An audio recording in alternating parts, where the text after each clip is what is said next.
Hello student, তোমরা কেমন আছো? আশা করি তোমরা সকলেই ভালো আছো। প্রতাপ একাডেমি কোচিং পরিবারে তোমাদেরকে সকলকেই স্বাগত জানাই। তোমরা যারা থার্ড সেমিস্টারে ক্যালকাটা ইউনিভার্সিটির আন্ডারে পড়াশোনা করছো, তোমাদের জন্য একেবারে আমি শেষ মুহূর্তে নিয়ে চলে এসেছি পলিটিক্যাল সায়েন্স জেনারেলে MDC3 বা CC3 পেপারে গুরুত্বপূর্ণ 15 মার্কসের আর 5 মার্কসের প্রশ্নগুলি। এই প্রশ্নগুলি তোমরা শেষ মুহূর্তের জন্য ভালো করে দেখে যাও। অবশ্যই তোমরা 15 মার্কসের 4টি প্রশ্ন আর 5 মার্কসে 3টি প্রশ্ন কমন পেয়ে যাবে। প্রথমে তোমরা দেখে নাও মডিউল 1 থেকে গুরুত্বপূর্ণ 15 মার্কসের কয়েকটি প্রশ্ন। শেষ মুহূর্তের জন্য এই প্রশ্নগুলি তোমরা ভালো করে রেডি করে যাবে। প্রশ্নগুলি তোমরা ভালো করে দেখে।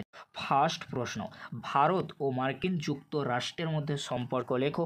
ভারত ও চীনের মধ্যে সম্পর্ক লেখো।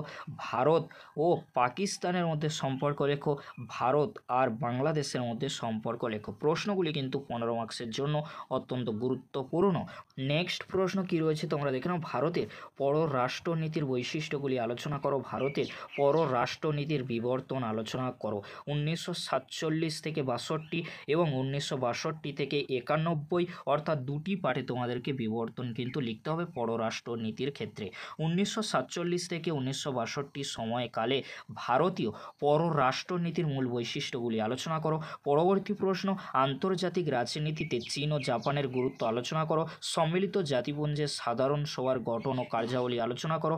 সম্মিলিত জাতিপুঞ্জের নিরাপত্তা পরিষদের গঠন ও কার্যাবলী আলোচনা করো। পশ্চিম ইউরোপের সংহতি সাধন প্রক্রিয়ায় ইউরোপীয় ইউনিয়নের ভূমিকা আলোচনা করো। এই প্রশ্নগুলি মডিউল 1 থেকে 15 মার্কসের জন্য খুবই গুরুত্বপূর্ণ।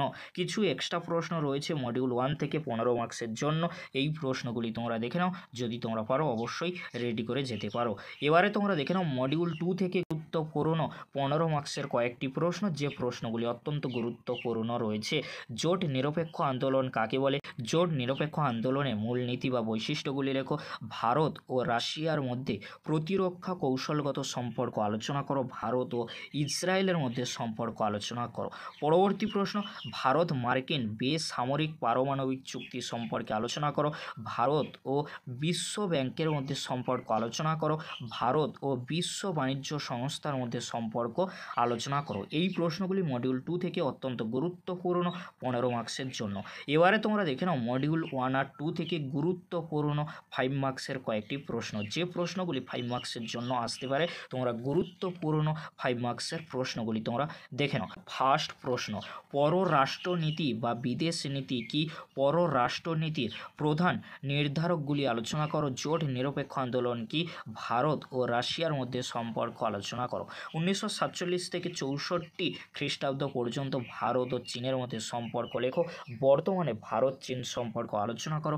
বর্তমানে জোট নিরপেক্ষ আন্দোলনে প্রাসঙ্গিকতা লেখো। পরবর্তী প্রশ্ন, NPT সম্পর্কে টিকা লেখো।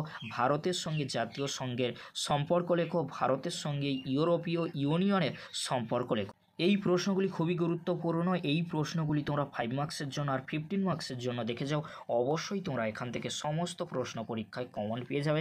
আশা রাখছি। ভিডিওটি দেখার জন্য তোমাদেরকে অসংখ্য ধন্যবাদ।